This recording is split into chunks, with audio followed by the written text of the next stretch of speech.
comes to it. All right, President Biden coming out now to the Roosevelt Room. You're watching live right here on LiveNOW from Fox. Today, I'm announcing the United States is targeting the main artery of Russia's economy. We're banning all imports of Russian oil and gas and energy. That means Russian oil will no longer be acceptable at U.S. ports, and the American people will deal another powerful blow to Putin's war machine. This is a move that has strong bipartisan support in Congress and, I believe, in the country. Americans have rallied to support the Ukrainian people and made it clear we will not be part of subsidizing Putin's war. We made this decision in close consultation with our allies and our partners around the world, particularly in Europe, because a united response to Putin's aggression has been my overriding focus, to keep all NATO and all of the EU and our allies totally united. We're moving forward with this ban, understanding that many of our European allies and partners may not be in a position to join us. The United States produces far more oil domestically than all the European countries combined. In fact, we're a net exporter of energy. So we can take this step when others cannot. But we're working closely with Europe and our partners to develop a long-term strategy to reduce their dependence on Russian energy as well. Our teams are actively discussing how to make this happen, and today we remain united. We remain united in our purpose to keep pressure mounting on Putin and his war machine. This is a step that we're taking to inflict further pain on Putin, but there will be cost as well here in the United States. I said I would level with the American people from the beginning. And when I first spoke to this, I said defending freedom is going to cost. It's going to cost us as well in the United States. Republicans and Democrats understand that. Republicans and Democrats alike have been clear that we must do this. Over the last week, I've spoken with President Zelensky several times to hear from him about the situation on the ground and to consult and continue to consult with our European allies and about U.S. support for Ukraine and the Ukrainian people. Thus far, we've provided more than $1 billion in security assistance to Ukraine. Shipments of defensive weapons are arriving in Ukraine every day from the United States, and we, the United States, are the ones coordinating the delivery of our allies and partners of similar weapons, from Germany to Finland to the Netherlands. We're working that out. We're also providing humanitarian support for the Ukrainian people, both those still in Ukraine and those who have fled safely to a neighboring country.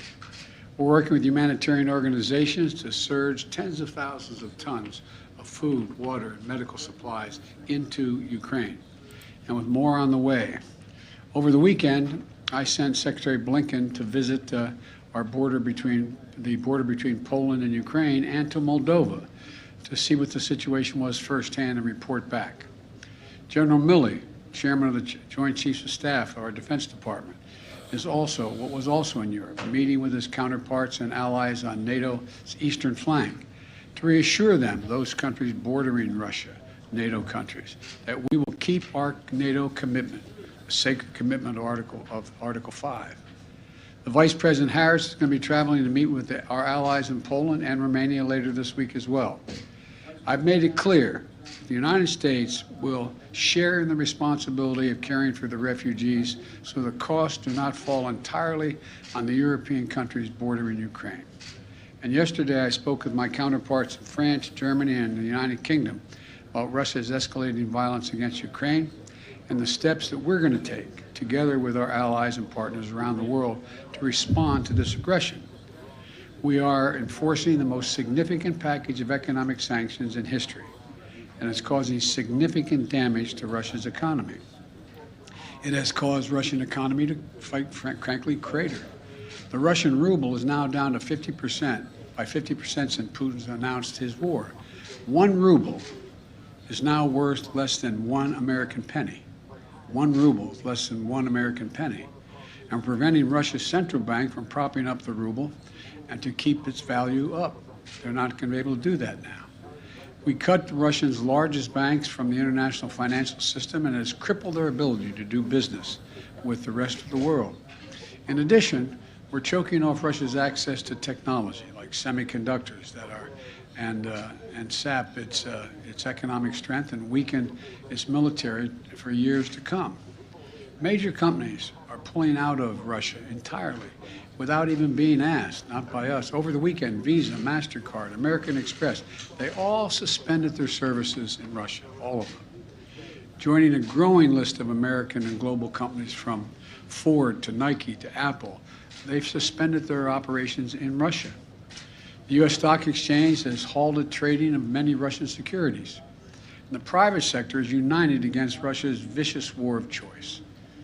The U.S. Department of Justice has assembled a dedicated task force to go after the crimes of Russian oligarchs. And we're joining with our European allies to find and seize their yachts, their luxury apartments, their private jets, and all their ill-begotten gains to make sure that they share in the pain of Putin's war.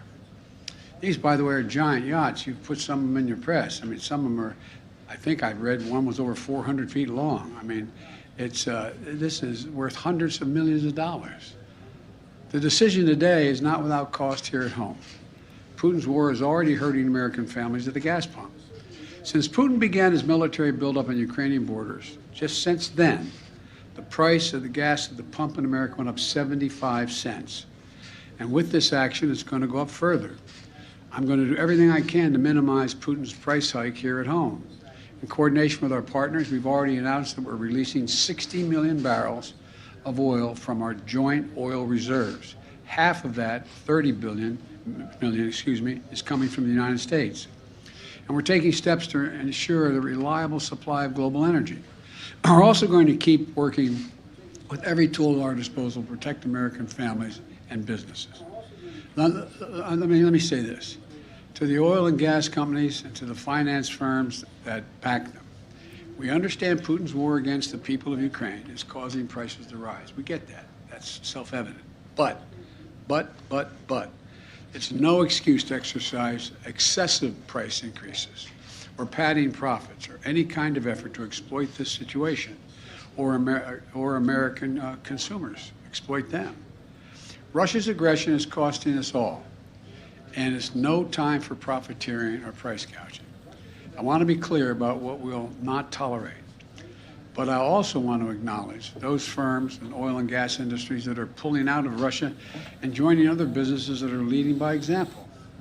This is a time when we have to do our part and make sure we're not taking advantage. Look, let me be clear about two other points. First, it's simply not true that my administration or policies are holding back domestic energy production.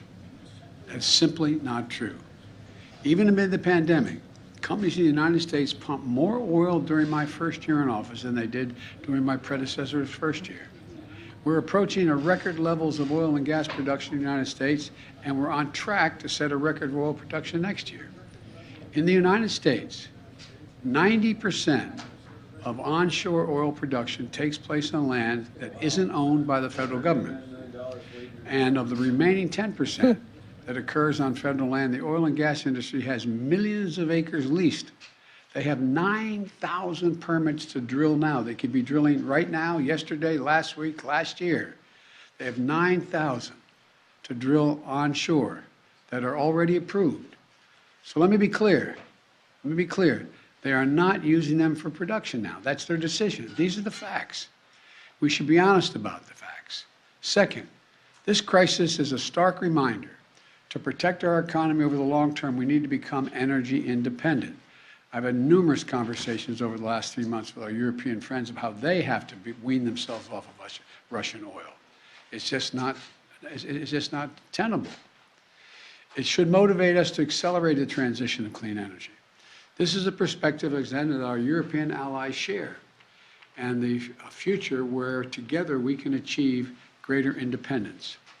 Loosening environmental regulations or pulling back clean energy investment will not lower energy prices for families. But transforming our economy to run on electric vehicles powered by clean energy with tax credits to help American families winterize their homes and use less energy, that will help. And if we do what we can, it will mean that no one has to worry about the price of the gas pump in the future. That'll mean tyrants like Putin won't be able to use fossil fuels as weapons against other nations. And it will make America a world leader, manufacturing and exporting clean energy technologies of the future to countries all around the world. This is the goal we should be racing toward. Over the last 2 weeks, the Ukrainian people have inspired the world, and I mean that in a literal sense. They've inspired the world with their bravery, their patriotism, their defiant determination to live free. Putin's war has caused enormous suffering and needless loss of life of women, children, everyone in Ukraine. Both Ukraine and, I might add, Russians. Ukrainian leaders, as well as leaders around the world, have repeatedly called for a ceasefire, for humanitarian relief, for real diplomacy. But Putin seems determined to continue on his murderous path, no matter the cost. Putin's now targeting cities and has been targeting cities and civilians, schools, hospitals, apartment buildings. Last week, he attacked the largest nuclear power plant in Europe with an apparent disregard for the potential of triggering a nuclear meltdown. He has already turned 2 million Ukrainians into refugees. Russia may continue to grind out its advance at a horrible price, but this much is already clear. Ukraine will never be a victory for Putin. Putin may be able to take a city, but he'll never be able to hold the country. And if we do not respond to Putin's assault on global peace and stability today, the cost of freedom and to the American people will be even greater tomorrow. So we're going to continue to support the brave Ukrainian people as they fight for their country. And I call on Congress to pass the $12 billion Ukraine assistance package that I have asked them for of late. Ukrainian people are demonstrating by their physical courage that they are not about to just let Putin take what he wants. That's clear. They'll defend their freedom, their democracy, their lives. And we're going to keep providing security assistance, economic assistance, and humanitarian assistance. We're going to support them against tyranny, oppression, violent acts of subjugation. People everywhere, and I think it's maybe even surprised some of you all, people everywhere are speaking up for freedom. And when the history of this war is written, Putin's war on Ukraine will have left Russia weaker and the rest of the world stronger. May God bless all those heroes in Ukraine. And now I'm off to Texas. Thank you very, very much. I know there's a lot of questions. I know there's a lot of questions, but there's a lot more that has to be made clear, and I'm going to hold on that until we get more information. Thank you. Appreciate it.